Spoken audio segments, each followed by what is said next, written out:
যে আমার দুই হাতে দুটো পার্সেল রয়েছে। তোমরা কি কেউ গেস করছো যে এটার মধ্যে কি থাকতে পারে? বরের পকেট খুশি যখন নতুন নতুন জামা আসে,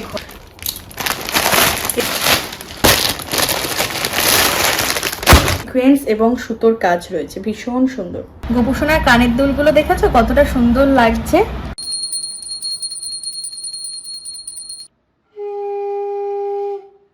ডেলি আমাদের শশা হচ্ছে এখনো তিনটা। আরে পিছনে তো আসল বড়, তুমি দেখতেই পাওনি। দেখো যা যা, এই একটা তো আছে বড়। এই দেখো কুমড়ো ফুল হয়েছিল, দেখেছো? মাছের টুকরোগুলো দিয়ে দিচ্ছি। গুড মর্নিং বন্ধুরা, কেমন আছো সবাই? সকাল সকাল ব্রেকফাস্ট নিয়ে হাজির হয়ে গিয়েছি। আজকে ব্রেকফাস্টে রয়েছে রুটি আর সেই সাথে সরু সরু করে আলু ভাজা কাঁচা লঙ্কা দিয়ে। প্রবীরের জন্য থালাটা সাজিয়ে নিয়েছি, এখন যাচ্ছি প্রবীর মশাইকে দিতে। আজকে হলো 24শে মে, বুধবার, আর এখন সময় হয়ে গিয়েছে সকাল 9:30। প্রবীর প্রতিদিনই ব্রেকফাস্টে কিন্তু এরকম বারান্দায় বসেই করে, তারপরও যাবে বাজারে। বাজার করে আসুক, তারপর তোমাদের সঙ্গে দেখাচ্ছি। এই দেখো এক ব্যাগ ভর্তি করে বাজার নিয়ে চলে এসেছে। চলো দেখাই কি কি বাজার নিয়েছে। ফার্স্টেই রয়েছে ডাটা। বেশ অনেকদিন পরে প্রবীর বাজার থেকে ডাটা এনেছে, আর লবণটা ফুরিয়ে গিয়েছিল তাই লবণ আনতে বলেছিলাম। আর এই সবজিটা কি তোমরা চেনো? এটা কিন্তু ঝিঙে নয়, এটা হলো নেনুয়া। ঝিঙের মতোই কিন্তু একটা সবজি। আর তারপর দেখো এখানে এনেছে আমড়া। আমড়ার টক খাওয়ার আজকে ওর ইচ্ছা হয়েছে, মানে টক জাতীয় চাটনি। তারপর এখানে রয়েছে বেশ অনেকটা পরিমাণে পেঁয়াজ আর রসুন, আর এখানে রয়েছে কাঁচা লঙ্কা, এগুলো মানে ফুরিয়েই গিয়েছিল। আর এটাতে রয়েছে মাছ। রান্নাঘরে চলে এসেছি রান্না বান্না করতে। তো এখানে দেখো প্রবীর আজকে এনেছিল রুই মাছ। রুই মাছগুলোকে ভেজে নিয়েছি, কড়াইতে তেল গরম হয়ে গিয়েছে। আজকে রুই মাছের হবে ডাটা আলু দিয়ে ঝোল। এখানে আলু আর ডাটা টুকরো করে কাটা আছে।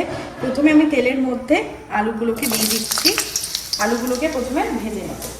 এই যা গরম পড়েছে, একটু ডাটা না খাওয়ালে হবে না। তার মধ্যে আগামীকালই কিন্তু আবার জামাই ষষ্ঠী, মানে চম্পেশ ভুড়িভোজ রয়েছে। সামান্য একটু লবণ দিয়ে দেবো। আলুগুলোকে তেলের মধ্যে খুব ভালো করে ভেজে নেবো। আজকে একটু অন্য স্টাইলে ডাটা দিয়ে মাছের ঝোলটা বানাবো। আলুগুলো এখানে ভাজা হোক। আর এখানে আজকে বানিয়েছি আমড়ার টক, বা আমড়ার চাটনি বলতে পারো। আমড়াটাকে সেদ্ধ করে নিয়ে তারপর একটু বেশি করে মিষ্টি দিয়েছি, কারণ আমড়া না অনেক টক হয়। লবণের কৌটো প্রায় শেষ, লবণ আনতে বলেছিলাম। কারণ একটা কথাই আছে না, লবণ পোড়াতে নেই, চাল পোড়াতে নেই, ঢেলে নেই লবণটাকে।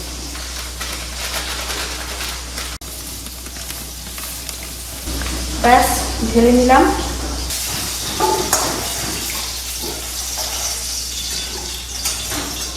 আলু ভাজাগুলো তুলে নিলাম। তেলের মধ্যে দিয়ে দেবো ফোড়ন, গোটা জিরে, কাঁচা লঙ্কা চেরা। ফোড়নটা ভাজা ভাজা হয়ে গিয়েছে, রসুন বাটা দিয়ে দিচ্ছি, আর দিয়ে দিচ্ছি আদা বাটা। পাতলা করে ডাটা আলু দিয়ে মাছের ঝোলে আদা রসুন বাটা, তবে বললাম আজকে একটু নতুন আজকে ট্রাই করবো। আদা রসুন বাটাটাকে তেলের মধ্যে খুব ভালো করে ভেজে নিচ্ছি। বেশ ভাজা ভাজা হয়ে গিয়েছে, সামান্য একটু জল দিয়ে দিলাম, তা না হলে বাদ বাকি যে গুঁড়ো মশলাগুলো এবারে দেবো সেগুলো পুড়ে যেতে পারে। প্রথমেই দিয়ে দিচ্ছি খুব সামান্য একটু হলুদ গুঁড়ো, জিরের গুঁড়ো, আর যেটা দেবো শুকনো লঙ্কার গুঁড়ো।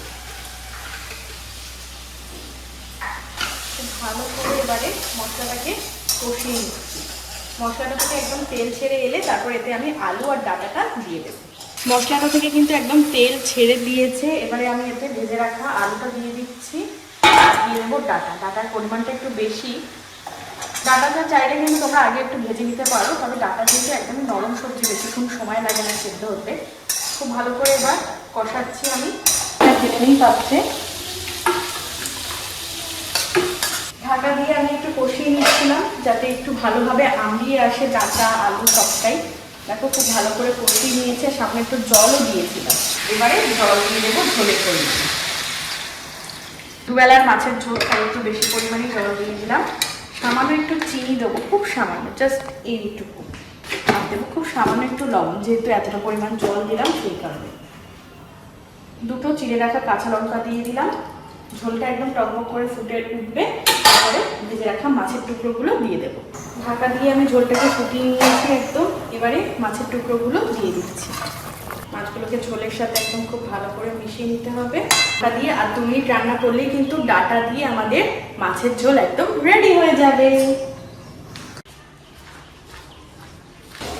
জলটাকে ঢেলে নাও। এ বাবা, এটা নারকেল হয়ে গেল কি করে? ডাব তো এনেছিলেন। নারকেল হয়ে গেছে, বাইরে থেকে বোঝা যাচ্ছিল না। দেখো বাপরে, আমি তো ডাবের জল খাবো ভাবলাম। আচ্ছা দাঁড়াও, ওটাতেও জল আছে। আচ্ছা জল হুম। করেছো সেইভাবে?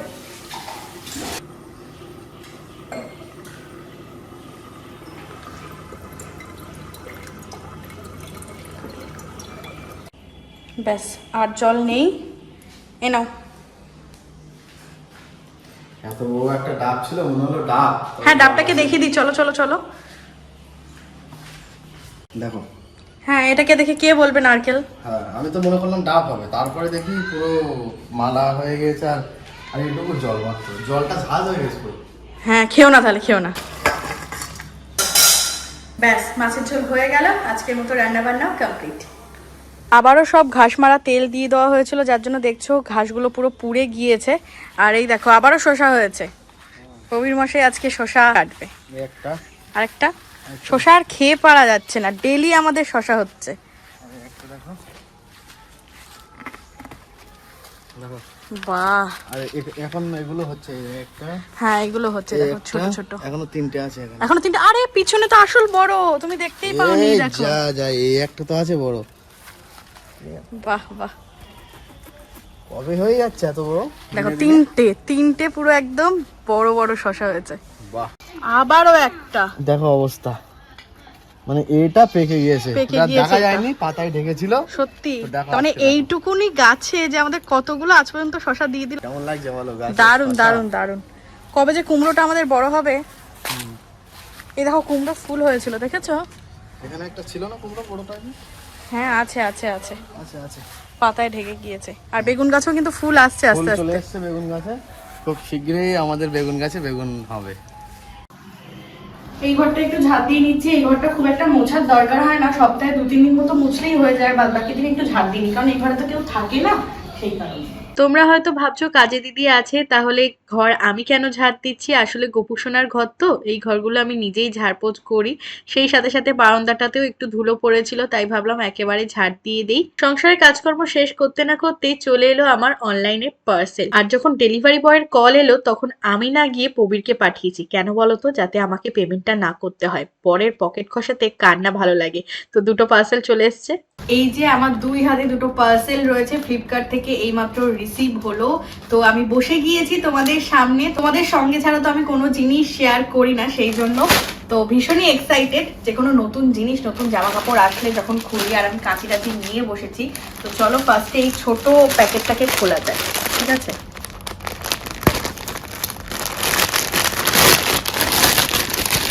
ওয়াও। তোমরা কি কেউ গেস করছো যে এটার মধ্যে কি থাকতে পারে? দাঁড়াও ভালো করে তোমাদেরকে খুলে দেখাই, সেই কারণে কিন্তু আজকে আমি নিচে বসেছি।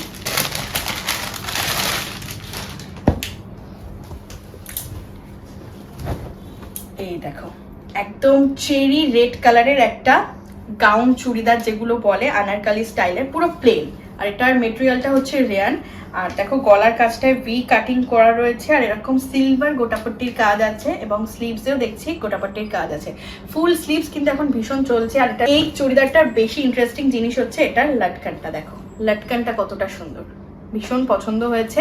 এবারে ব্যাপার সাইজে যেন ঠিকঠাক হয়। এটা রয়েছে এটার ওড়না, এগুলোর সাথে কিন্তু প্যান্ট দিচ্ছে না, এগুলোর সাথে এরকম গাউন আর ওড়না। ওড়নাটাও কিন্তু বেশ সুন্দর, একদম প্রিন্ট করা রয়েছে, আর একদম পুরো সফট শিফন মেটেরিয়ালের মধ্যে, এবং পুরো ওড়নাটার 4 সাইড দিয়ে কিন্তু এরকম বর্ডার গিয়েছে, যেটা দেখতে খুব সুন্দর লাগছে।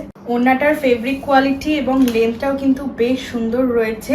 সবচেয়ে যেটা ভালো লাগলো যে এত কম দামের মধ্যে কিন্তু মেটেরিয়ালটা অনেকটা ভালো। দামটাই তো বলতে ভুলে গিয়েছি। এই যে সেটটা গাউন প্লাস দুপাট্টার যে সেটটার দাম হচ্ছে 605 কি 615 এরকম দামে। নেক্সট হচ্ছে এইটা, বরের পকেট খসলে যখন নতুন নতুন জামা আসে ঘরে, তখন সেই আনন্দ আর সীমাহীন আনন্দ যেটাকে বলে। এটার প্যাকেজিংটা বেশ অন্যরকম লাগলো, এটার প্যাকেজিং আলাদা ছিল, এটা দেখো পুরো মেটেরিয়ালটা দেখা যাচ্ছে, খুব সুন্দর চিকনকারি রয়েছে, একদম অফ হোয়াইটের মধ্যে। পুরোটা খুলে দেখাই। ওয়াও, যেমন আমি সেম দেখেছিলাম ঠিক কিন্তু সেই রকমই। দেখো, জানি না তোমরা ক্যামেরায় কতটা ভালো বুঝতে পারছো, অল ওভার কিন্তু চিকনকারির কাজ করা রয়েছে। স্লিভসটা দেখো সিকোয়েন্স এবং সুতোর কাজ রয়েছে, ভীষণ সুন্দর। নিচের বর্ডারটা দেখো কতটা সুন্দর গিয়েছে, ভীষণ সুন্দর, এত লাইট কালার। তো দেখো এখানে একটু ব্ল্যাক স্পট পড়ে গিয়েছে, এগুলো মনে হয় কালারের দাগ। এবং এখানটাতেও দেখো ছোট্ট একটা স্পট রয়েছে। সাদা জিনিস বা লাইট কালারের জিনিস এরকমই হয়, বাট ওটা কোনো ম্যাটার না। আর এই পিছন দিকটাও কিন্তু পুরোটা কাজ করা, যেটা বেশি ভালো লাগলো। যে ধরুন চিকনকারির ডিজাইনের কুর্তি বা চুড়িদারগুলোতে কি হয়, সামনেটায় কাজ করা থাকে, পিছনটায় থাকে না। পিছনে হাতা ফাতা সবটা জুড়ে কিন্তু কাজটা করা রয়েছে। এটাও কিন্তু আনারকলি প্যাটার্নের। আর এর সাথে যে দুপাট্টাটা দিয়েছে সেটা কিন্তু প্লেন, দেখো প্লেন একদম হোয়াইট দুপাট্টা, দেখেছ? মানে এইটা যদি একটু অফ হোয়াইট কালার দিত আমার মনে হয় বেশি ভালো হতো, তবে এটা হোয়াইট কালার দিয়েছে। আমার মনে হয় যেহেতু কাজটা, সুতোর কাজটা হোয়াইট রয়েছে সেই কারণে। এবং দেখো এই সাইডে কিন্তু এরকম 3 লাইন জরির কাজ রয়েছে এবং নিচে যে সরু সরু টাসেল থাকে ঠিক সেরকমই রয়েছে। এই ওড়নাগুলো কি বলতো, আমি অল পারপাস যে কোনো কিছুর সাথে ক্যারি করতে পারবো, যে কোনো চুড়িদার বলো কুর্তি বলো। তো সেম এগুলোর সাথে কিন্তু প্যান্ট নেই, প্রত্যেকের কাছেই কমন লাল সাদা লেগিংস বা ট্রাউজার টাইপের প্যান্টগুলো থাকে, সেগুলো দিয়ে কিন্তু ক্যারি আপ করতে পারবে। তো ভীষণ পছন্দ হয়েছে। তোমাদের কোন চুড়িদারটা বেশি পছন্দ হয়েছে অবশ্যই জানিও। আমার কিন্তু এইটা বেশি পছন্দ হয়েছে। আর এটার দাম তোমাদেরকে বলে দিই, এটার দাম 790 টাকা। নতুন জামা পেয়ে কতটা খুশি তুমি? ভীষণ খুশি, ভীষণ খুশি। অনেকদিন বাদে আমার এরকম অনলাইন শপিং হলো। বেশিরভাগই আমি অফলাইন শপিং করি, বাট অনলাইন থেকে হলো। তো এগুলোকে পরে দেখাই, কি বলো? অবশ্যই অবশ্যই পরে দেখাও কেমন লাগছে তোমাকে। ওকে ওকে, তাহলে পরে দেখাই ঝট করে। দেখো বন্ধুরা কেমন লাগছে, আমার কিন্তু বেশ পছন্দ হয়েছে। প্লেন একদম সলিড কালারের সঙ্গে এরকম একটা দুপাট্টা দিয়ে কিন্তু বেশ ভালো লাগছে। আর প্যান্টটা কিন্তু এরকম রয়েছে। শুধু যে প্রবলেমটা হয়েছে সেটা হচ্ছে একটু লুজ হয়ে গিয়েছে, যেটা একটু জাস্ট আমাকে অল্টার করলেই হয়ে যাবে। কারণ ফিটিংস যদি ছোট হয়ে যেত তখন মুশকিল হতো। একটু লুজ ফিটিংস রয়েছে, তো আমি একটু অল্টার করে নিতে পারবো, যদিও রিটার্ন পলিসি রয়েছে। আর স্লিভসটা এরকম রয়েছে, আর একদম লাইট ওয়েট, একদম সফট মেটেরিয়ালের মধ্যে ভীষণ সুন্দর। দেখো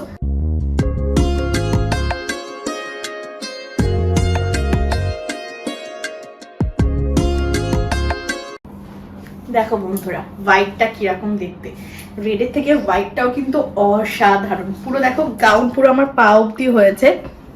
এই হাতের কাজটা আমার ভীষণ ভালো লেগেছে। আর পুরো যে রয়েছে না কাজটা ভীষণ সুন্দর। আর আমার ফিটিংসটা সবচেয়ে ভালো হয়েছে। তোমরা কিন্তু অবশ্যই জানিও রেডটা পরে আমাকে বেশি ভালো লাগছিল নাকি হোয়াইট চিকনকারি এটা পরে বেশি ভালো লাগছে।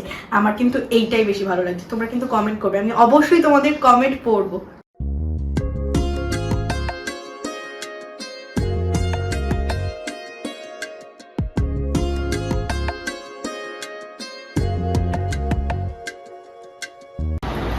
চান ধান করে চলে এসেছি পুজো করতে। এই দেখো আমাদের গোপু সোনা এবারে চান করবে। আর আমাদের সিংহাসন কিন্তু এখন একদমই পরিপূর্ণ হয়ে যাবে। গোপুর চান হয়ে গেল, এবারে গা মুছিয়ে দেই। তোমরা সবাই মিস করছিলে গোপু সোনাকে, তোমরা বলছিলে গোপু সোনার ব্লগ দেখবে, ব্লগ দেখবে। এবারে জামা পরিয়ে দেবো। আজকে ভেবেছিলাম নতুন জামা পরাবো, আর তোমাদেরকে দেখিয়ে দিই আমি কিভাবে রাখি। দেখো এই বক্সটা যে কেনা হয়েছিল এটার মধ্যেই হচ্ছে গোপুর রাতে শোয়ার হচ্ছে মশারি, বিছানা, বালিশ, কম্বল সবগুলো রাখা রয়েছে। আর এই যে আর একটা ঢাকা দেওয়া বালতি, এটার মধ্যে সব জামা কাপড়। এই যে এটার মধ্যে নতুন জামা কাপড় রয়েছে, আর এর মধ্যে বাকি জামা কাপড়গুলো সব রয়েছে। কালকে জামাই ষষ্ঠী, কালকে নতুন জামা পরিয়ে নিয়ে যাবো।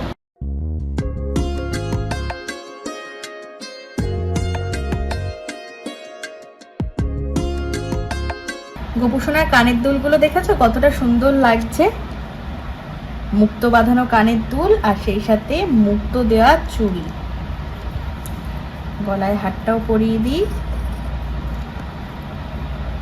একটা নতুন জিনিস বন্ধুরা তোমাদেরকে দেখাচ্ছি, দেখো ছোট্ট চিরুনি। গোপু ছোট্ট, তাই গোপুর চুলটা আঁচড়ে দেওয়ার জন্য ছোট্ট চিরুনি। মুকুটটা পরিয়ে দিলাম, হাতে বাঁশি। দেখো সাজসজ্জা কমপ্লিট। এবারে সিংহাসনে বসিয়ে দেবো। তারপরে দেখো সুন্দর মালা করা রয়েছে, এই দেখো, দেখেছ কত সুন্দর লাগছে। মালাটা না আজকে একটু ছোট হয়ে গিয়েছে, যার কারণে ঢেকে গিয়েছে সাজ।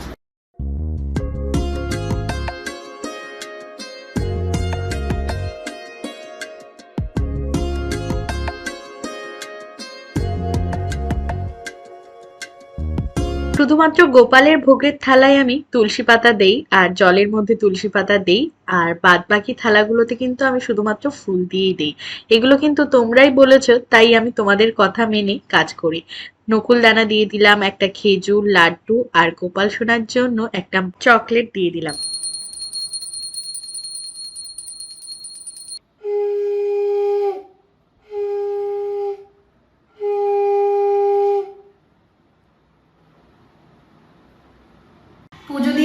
এসেছি রান্নাঘরে, এবারে লাঞ্চ করব। চলো তোমাদেরকে দেখিয়ে দিই। হাঁড়িতে রয়েছে ভাত, এটা হচ্ছে নেনুয়া দিয়ে চিংড়ি মাছ দিয়ে আলু দিয়ে চচ্চড়ি ঝোল। মানে হচ্ছে নেনুয়া কি বলতো, যে ঝিঙের মতো যে সবজিটা হয় না, ঠিক ওই রকমই। আর এখানে তো রয়েছে আমরা টক, এটা হচ্ছে শসা পেঁয়াজ দিয়ে স্যালাড, আর এটা হলো ডাটা দিয়ে আলু দিয়ে মাছের ঝোল, যেটা রেসিপি তোমাদের সঙ্গে শেয়ার করেছি। এখানে আম কেটে নিয়েছি আর ফ্রিজে রেখে দিয়েছিলাম। এরকম গরমের দুপুরে না ফ্রিজে ঠান্ডা ঠান্ডা আম খেতে দারুণ লাগে। আর হটপটের মধ্যে রুটি রয়েছে, প্লেট নিয়ে রেখেছি। এবার ভাত টাতগুলো বাড়বো। আর এই বোতলগুলোকে জল দিয়ে একবার করে ধুয়ে রেখেছি, তাহলে কি বলতো স্মেলটা চলে যাবে, যেটা বলছিলাম। কালকে থেকে আমি আবার জল রাখতে পারবো। তো চলো বন্ধুরা, এবারে তো আমরা দুপুরে খাওয়া দাওয়া করবো। আর আজকে এরই সাথে সাথে এই সুন্দর ব্লগটাকে এন্ড করে দিচ্ছি। আজকের ব্লগটাকে আর খুব বেশি লেন্দি করছি না, কারণ আজকে বিকেলবেলাতেই আমি আর প্রবীর যাবো বসিরহাটে, স্পেশালি জামাই ষষ্ঠীর কেনাকাটা করতে। তো সেটা নিয়ে সেপারেট একটা আলাদা ব্লগ আসছে, তোমরা দেখতে পারবে। আশা করি ভিডিওটা তোমাদের অনেকটা ভালো লাগলো গোপুসোনাকে দেখতে পেলে। ওই ভিডিওটা ভালো লাগলে কিন্তু প্লিজ ভিডিওটা ছেড়ে যাওয়ার আগে বরাবরের মতো একটা লাইক করো, শেয়ার করো আর কমেন্ট করে জানিয়ে দিও কেমন লেগেছে। ইউটিউব চ্যানেলটিকে সাবস্ক্রাইব করো, সাথে সাথে ফেসবুক পেজ দিয়াস লাইফস্টাইলটাকে ফলো করতে কিন্তু একদমই ভুলো না। দেখা হচ্ছে খুব তাড়াতাড়ি জামাই ষষ্ঠীর কেনাকাটা ব্লগের সাথে। টাটা।